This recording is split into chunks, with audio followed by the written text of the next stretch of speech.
Thank you, Suzanne. Thank you, Ferd. And I don't like your encouraging Texas to keep thinking they're a separate country. This is a real problem socially, although California suffers from the same syndrome, and I've been suffering from bicoastality most of my life, so I really have a dose of this.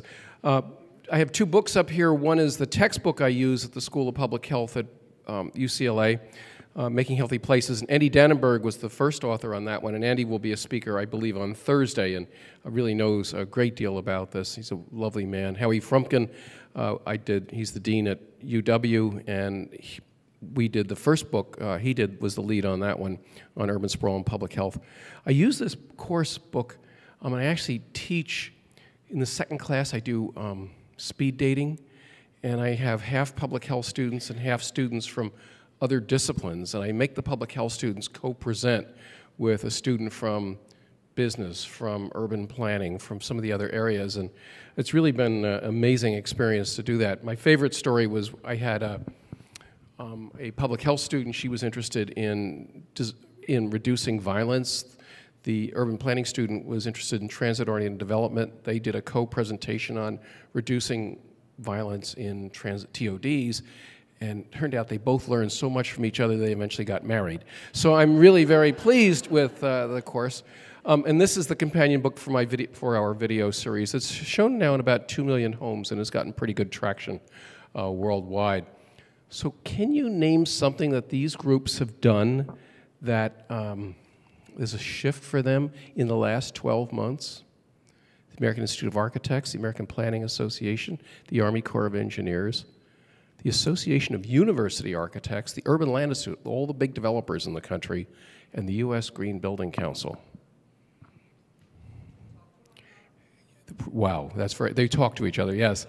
The big change is they've all embraced health as a core value, and I'll talk more about this at the end, but it's a big, big shift. How many of you are from the design world, please? Wow. How many from the health world? Get to know each other. This is great. And how many elected officials or former government? This is exactly what we need to be doing to break down the walls. And towards the end, I'll show you what it is. One of my heroes is the man who headed the Sanitary Commission during the Civil War that, along with Clara Barton, saved more lives of wounded Union soldiers than anyone else, and also created the places in America, many of them I love the best, including Yosemite State Park, namely Frederick Law Olmsted. I took this picture when I was in New York. I did a sabbatical at Roosevelt House on East 67th Street, and I'll come back and talk more about this, but this issue of what this man understood was that people's well-being was connected to other people's well-being and to the physical world that we were creating, and it was in his core DNA. Back when he was alive, we lived 30 years less long. Of those additional 30 years we've gained over a century, how much do you think came from medical care? I'm at UCLA, and they have these banners outside as you come into the campus that says, we've done 1,232 heart transplants. And you all know that we're spending about 19% of the GDP on medical care, and we're very proud of medical care and all the wonderful things we've done. But how many years of additional lifespan, the additional 30 years, have come from medical care? It's about 5 years. The other 25 years have come from what you do. And I call it the two big I's. The first one is immunization, which I consider a kind of infrastructure. I don't really consider it a direct medical care because it's something we do for the population. And the second is what you do, which is infrastructure, changing the physical environment. Clean water, clean food, clean air, less crowded, well-ventilated housing, better and safer workplaces. These have been the things that have added the 25 years to our lifespan. And yet we spend 4% of all the medical expenses on prevention and about 96% on medical care. We endlessly spend the money on the end of life rather than the beginning, which is really what this meeting is about. When I was a medical student, I thought that 7% of all the money in the United States going to medical care was a huge amount of money, and it is. Well, now it's close to 19%. My son is now a doc, but he went to Costa Rica to study when he was a student, and he sent me a note, and he said, "Dad, the people in Costa Rica live exactly as long their life expectancy as Americans, and yet they spend 7 times less than Americans do per capita on medical care. And it really hit him that we're spending so much on the medical care and not enough on prevention. So I spent 10 years at CDC, and I was the head of the National Center for Environmental Health. We worried about birth defect clusters, cancer clusters, childhood lead poisoning, asthma, housing, destruction of the chemical weapons of the United States government, endless series of problems.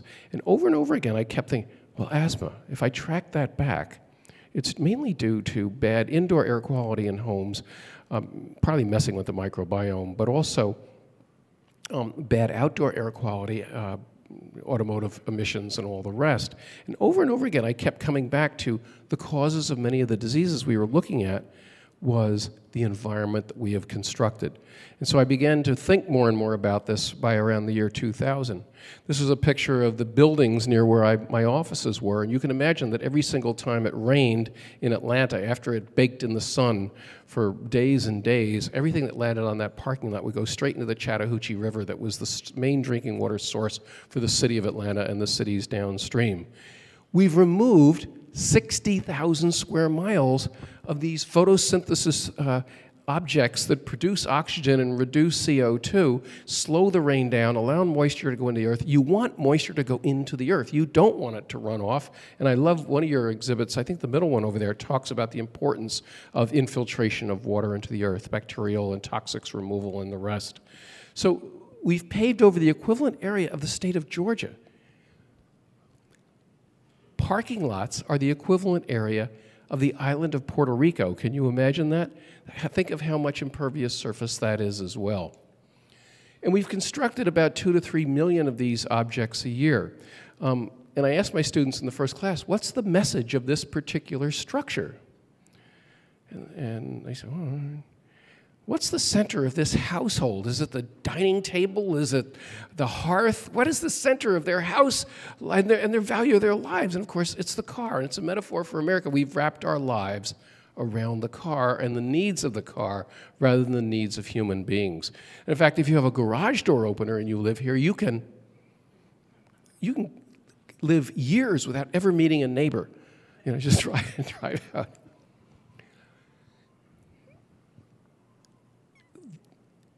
In Orange County, California, they could plant orange trees, and they never had to irrigate after about the first 3 or 4 years. They never had to put insecticides or fertilizer on because the topsoil was 30 feet deep. Now there are no orange trees left, and in much of America, if you want to do agriculture, it requires enormous amounts of external inputs. Energy inputs, fertilizer, water that's got to be brought in, pesticides that have to be used because we've moved away from soils that are adapted to what would grow there best. And we've begun with a monoculture. And it really is partly to your theme, which is what equity is about is how do we get away from monocultures, like all the houses that I've just told you, and how do we create cultures that are diverse, that have resilience and could stand up. Leading agricultural county in the United States in 1945 was Los Angeles. And the last crop, as they say, was houses, because it's all 1- and 2-story homes, which is kind of ridiculous. If you're going to build, you ought to build, I think, higher than 6 stories, but it's okay. Build 6 stories, but build for density. Don't gobble up your finest agricultural land. This is a picture of the California state flower. And the reason I put this here is that we have thought that the solution to our problems was pouring more concrete, pouring more cement. And so people move into places like this, and you can drive and get home very quickly because our affordable housing policy in the United States since World War II was drive until you qualify. So, and by the way, I wonder, thank Mayor Charlie there for the wonderful talk he gave and the leadership he's shown about how do we retrofit suburbia. I'm going to skip this one. This goes back to the agricultural point. How long do you think the state of Iowa, the wonderful fertile soils of Iowa, how long do you think Iowa would last if they couldn't import food? 3 days. It's 98% under cultivation with corn, soy, and the big commodity crops, and they're not producing the local foods they need to really support themselves with decent nutrition. And in a way, it's a metaphor for the equity issue that you're talking about, which is monocultures require enormous amounts of energy and don't stand up if you don't continue to give water, chemicals, and all the rest. So one of the things I teach my students in class is the built environment is social policy in concrete. So social policy in the 1950s is, those poor people, they're living in really bad housing, and they don't pay a lot of taxes, and we want highways going through town. So through my hometown of Newark, New Jersey, they ran the Garden State Parkway through the poorest part of town on one side of town. They ran Highway 21 up the local river, so those of us kids that wanted to go used to throw rocks and paddle and fish in the river could no longer get to it because we've paved over. The social policy was get rid of the poor people by building highways, and what did it really matter if some 8-year-old couldn't get to a place where he could throw rocks in the river and hang out there? And in a way, it was antipathetic to what Frederick Law Olmsted understood. And the reason he was building green places and healthy places, the urban arena, was he wanted to give a place that was for everyone. It wasn't simply for the rich. Although, guess where the money for Central Park came from? You bet it was the rich. It was the folks on Fifth Avenue that wanted to have their townhouses and wanted to have that land be extremely valuable, and it was very successful. But Olmsted's vision was that those parks would be used for absolutely everyone and for the whole community. And this is back when people were working 60 to 80 hours a week, so they needed a green space to get to. Olmsted's sons embraced a vision for the entire country as much as he did, but this is probably unreadable, but this is a picture of the parks map for Los Angeles that Olmsted's sons proposed in 1927, 1928.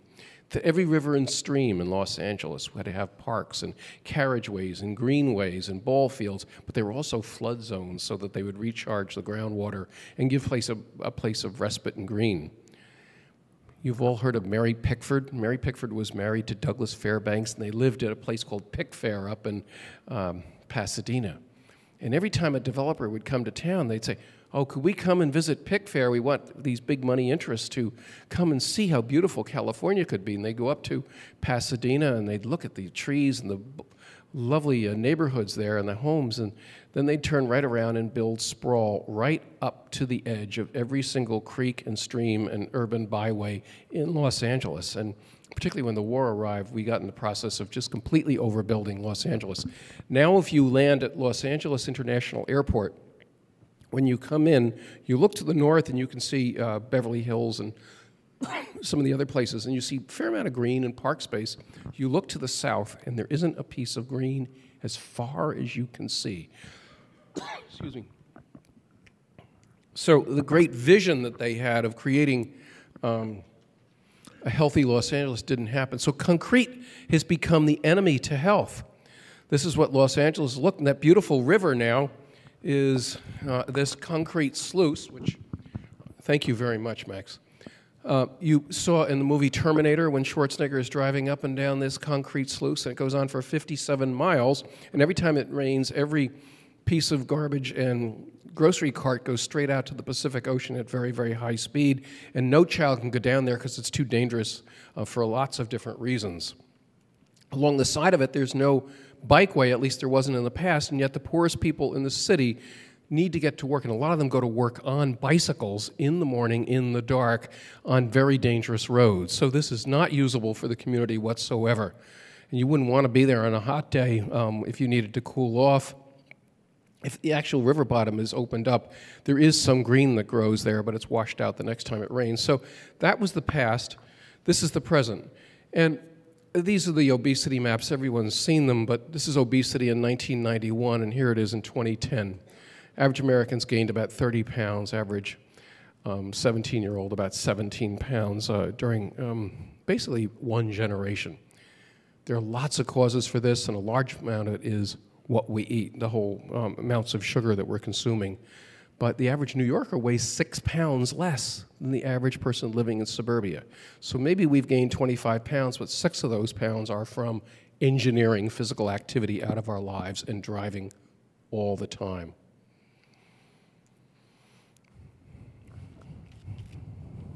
Gee, first of all, we make the lives of poor people miserable by running highways through their neighborhoods, destroying the social capital of those neighborhoods, dispersing people to high rises and to other places as well. That didn't work. We tore those down.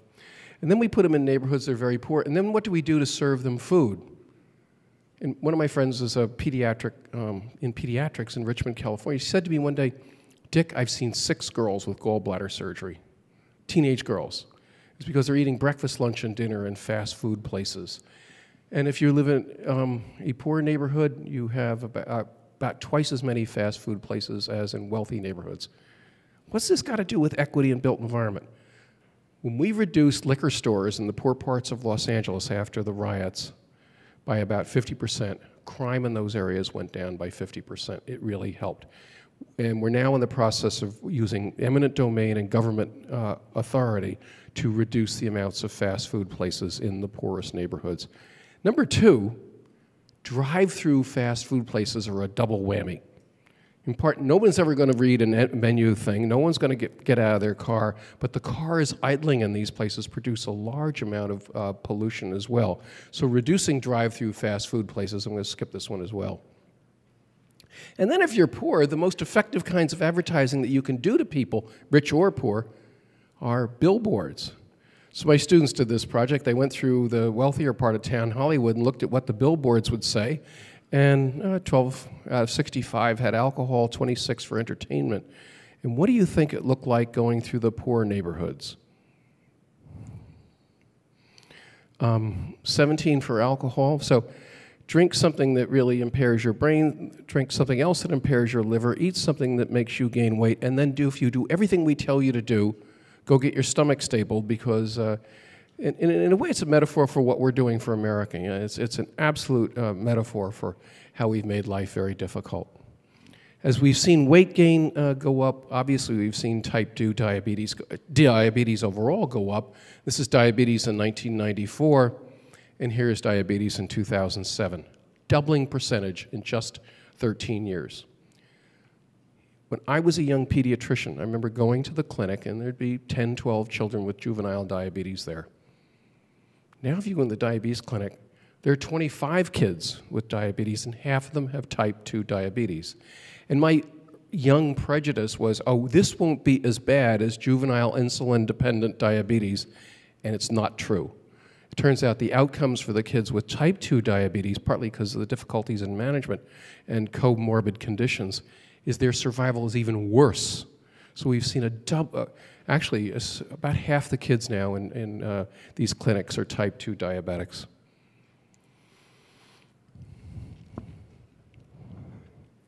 So we docs, Walt Willett has been waving his finger at people, telling them to be physically active, be physically active. This is the best health survey the United States government does. It's called the NHANES. Let me get that. National Health and Nutrition Examination Survey, somewhere between 3,000 and 6,000 people a year, physical exams for 3 hours, lab tests, on and on and on. These are people in the prime of life, and I'm comparing now people 20 years ago, between ages 46 to 64, at least prime earning years of life, to today. What do you think happened to health status over the last 20 years? Very high quality snapshots of both populations. Do you think people who report excellent health has gone up or down now that we're spending 19% of the GDP on medical care? Amazing, isn't it? It's really important. When people say, I don't feel good, they're usually right. Can you get around? Can you meet your life needs? Do you need help?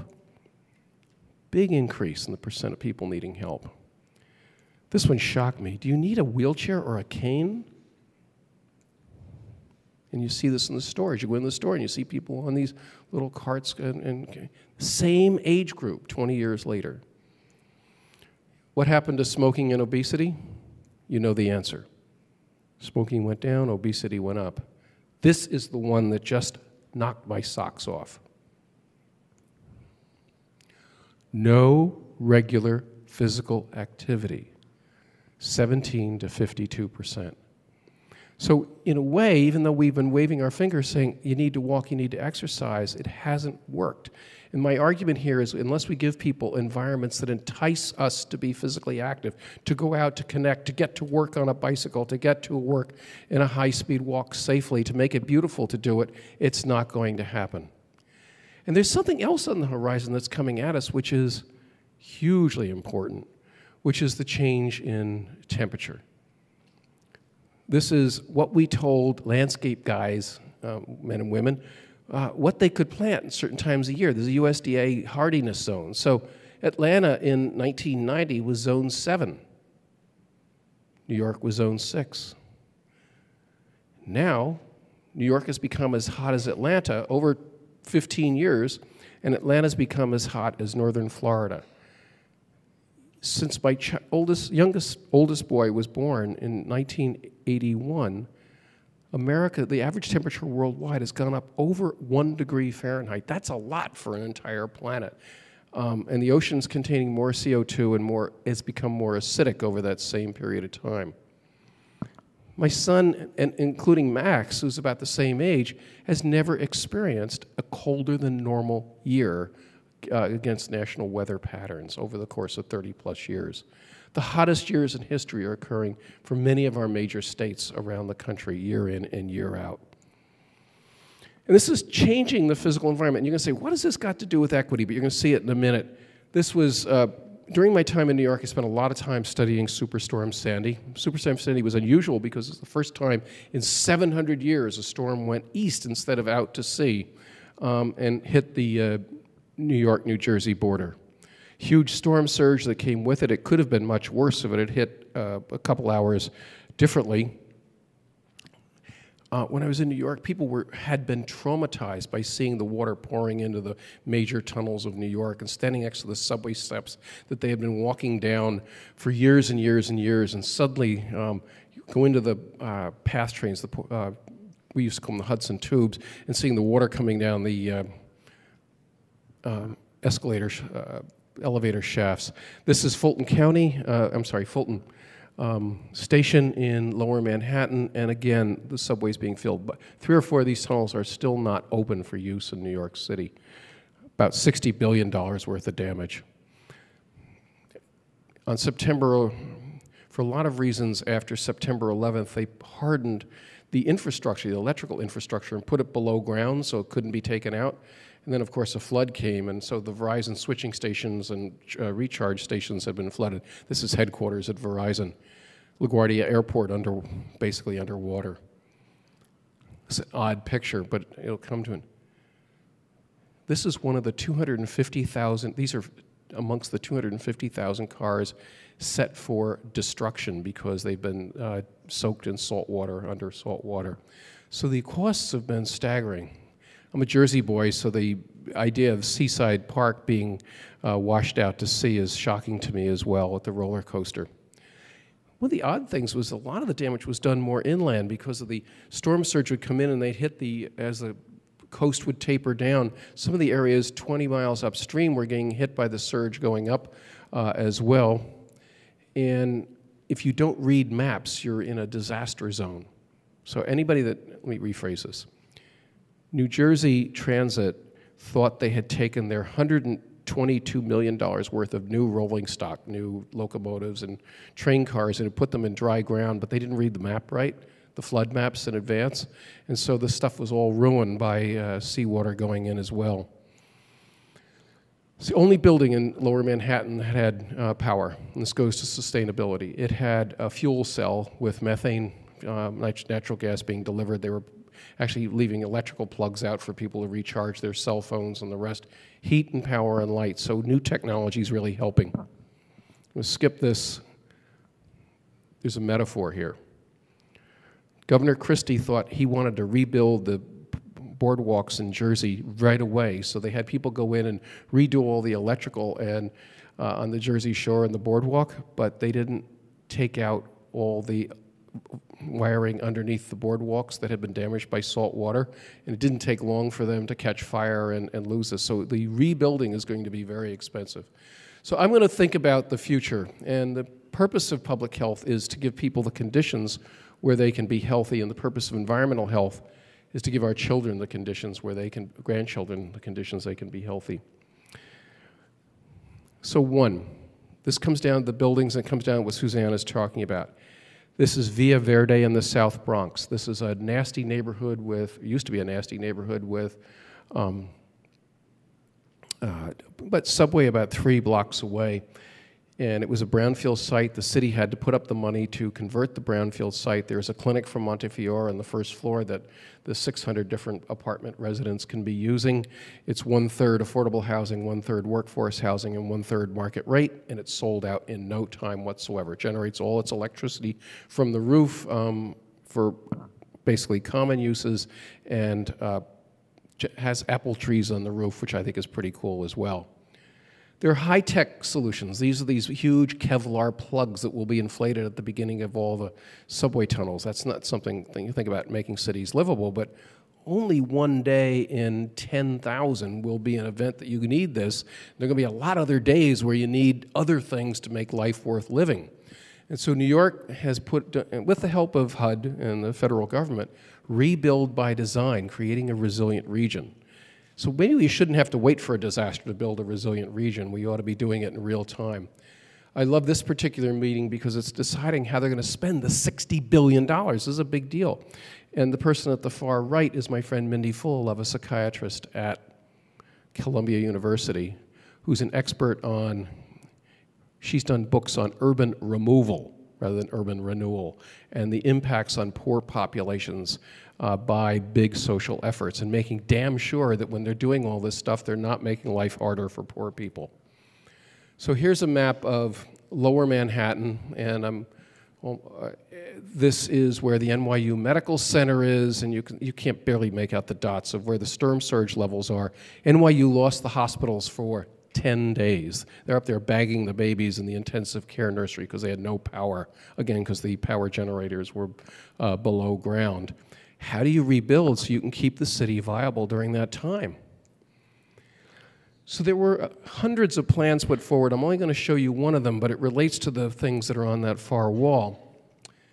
How do we rebuild with green infrastructure, with social infrastructure, and with community engagement? So when I come back next year, I hope that there is another panel for each one of these that has the health benefits, because sustainability is embraced over here, but the health benefits, which are often enormous dollars, are not being adequately captured many times. But look at the social infrastructure one.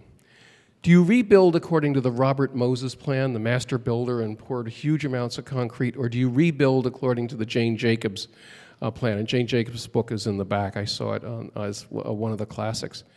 Robert Moses proposed that we run a highway right across the Hudson River, across Greenwich Village, tear down Greenwich Village, and then run it across over to Brooklyn, and people could get through New York without being delayed. And Jane Jacobs said, you know, that's not what cities are about. This is, let me see if I don't know if I did not.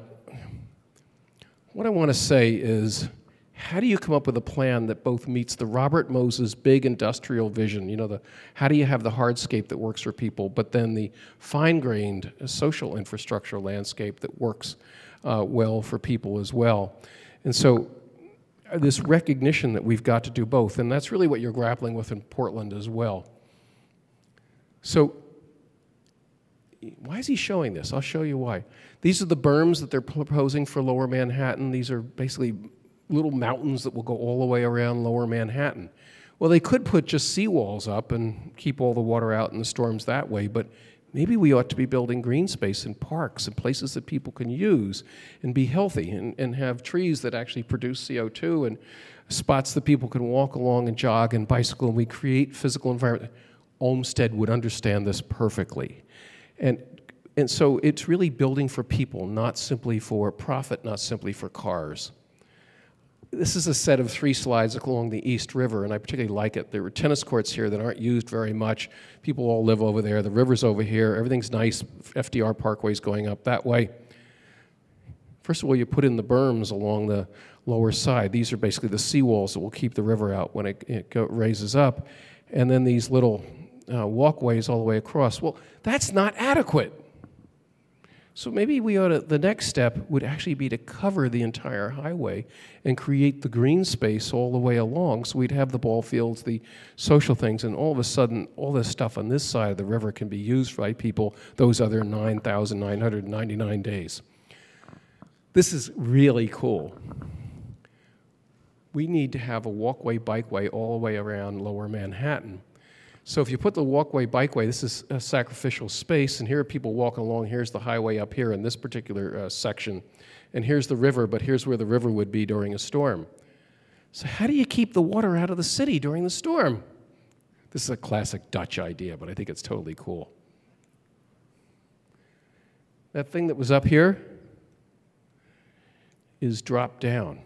So it's not terribly high-tech, but it is a seawall that means that you can use the space to meet human needs most of the time, but when the bad things happen, you can protect people at the same time. So they're on the inside. Here's it during a flood area, and here's it during a storm as well, a winter storm. So, American Institute of Architects. There's some architects in the room, and they're really into design. They just love drawing, they love design. And sometimes I'm really annoyed with them because they seem to forget that people care too. I remember listening to a radio show in LA one day, and someone called up Frank Gehry to ask. Frank Gehry's sort of the Starchitect of the year, right, or the last decade, and he had done the Opera House in Los Angeles, and somebody said, Mr. Gehry, I like the building to look at, but where does a human being sit down? And there was nowhere for human beings to gather in the place, and I guess other than sit in the audience, and he became quite irritated, and he said, well, that's not what my work's about. And I think in some ways it is what the work is about. Architects have to be about people. So here's an architectural design of, actually number one, here is the new touchstone for AIA. They are now making health of equal parity to design. And one of the most spectacular designs I've seen in the last 10 years has been the High Line, a 20-block walking route along Lower Manhattan, where you can look out at the river and you don't have to worry about cars going by, and you can actually smile the whole time. It's remarkable. And in New York, that's a big deal. And even if you're walking with a 2-year-old, you can have a good time because you're not frantic the whole time. He's going to run into the street, and he's perfectly happy doing it. Well, I'd be stupid to convert an old railroad that's 3 stories off the ground and a worst neighborhood in Manhattan into some place that people would come to. It's turned out to be the 10th most visited tourist destination in the world, rated by Travel and Leisure magazine. And you don't need to tell people to go for a walk. The place is just packed all the time. How many artists do we have in the room? Thank you. Because I really think it's absolutely essential that art needs to be brought into this whole process, because people will turn up and show up when it's made an art feature at the same time. Indianapolis has done a nice job with their bike routes all the way through neighborhoods and bringing people in as well. Ciclavia has completely changed Los Angeles. The best weather in the United States also has the most bicycle-unfriendly infrastructure in the United States. But how do we actually make it a place that people turn out? Ciclavia is now run about every 4 months, and we had about 200,000 people show up to do the bike route from Venice, California, the beach, all the way down to downtown. And suddenly, bicycling is not seen as aberrant. It's seen as normative. I'm going to skip these because I'm out of time. Atlanta, again, going through the poorest neighborhoods in Atlanta, they've now designed the Beltline to do this.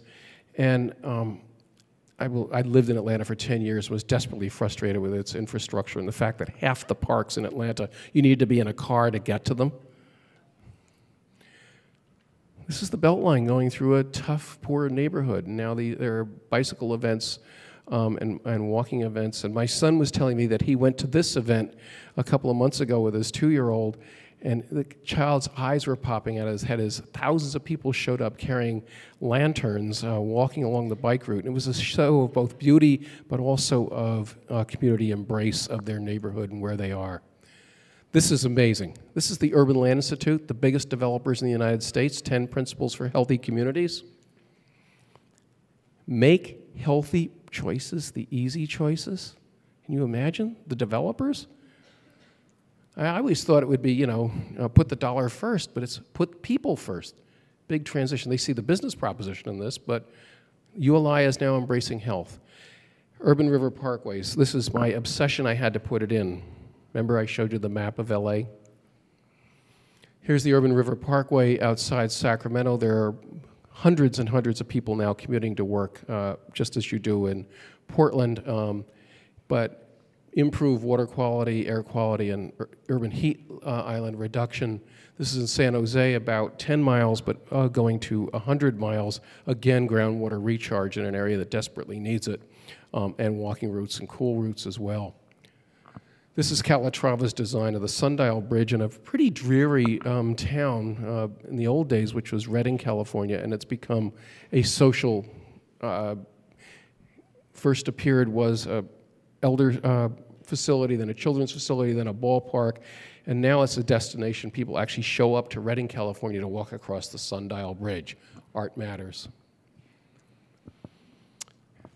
So, the Olmsted Sons wanted to build the LA River Parkway. This is a short-term vision for the city that they drew up.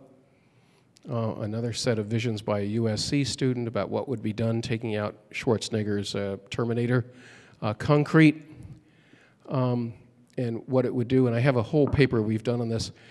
The mayor came in and committed himself to convert the LA River back into a vision of a green space. He met with the president. He argued for this to happen, and I'm sorry I have too many slides in here, but I'm going to just say that in the last 2 weeks, the Army Corps of Engineers has committed to do $1 billion worth of retrofit and changing out that urban river into a place that people could actually be, creating about 9,000 jobs in the process. So it's beauty, it's environment, it's health, it's a way for people to get to work, it's jobs. So let me stop there, and I'm sorry I went over a little bit, and be available for questions. Thank you very much.